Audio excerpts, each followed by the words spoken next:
Another beauty of these images is, they're not models. They're not saying, look, this is a model of how we should do leadership.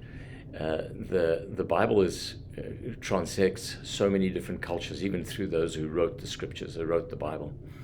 We live in different cultures. We're all around the world.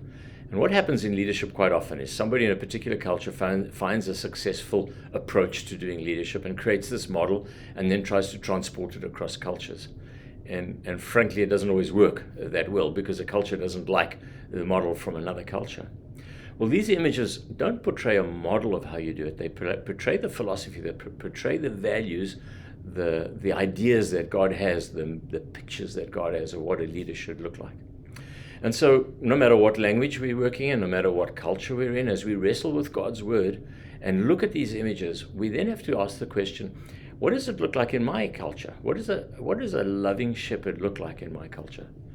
What does it look like to be humble and to be a servant in my culture? And what does faithfulness look like as a steward in the culture that we're in? And so we can answer these questions and apply it into our cultures in ways that are 100% faithful to God's word without having to regress to try and make a model that say, look, do it this way and it'll work right.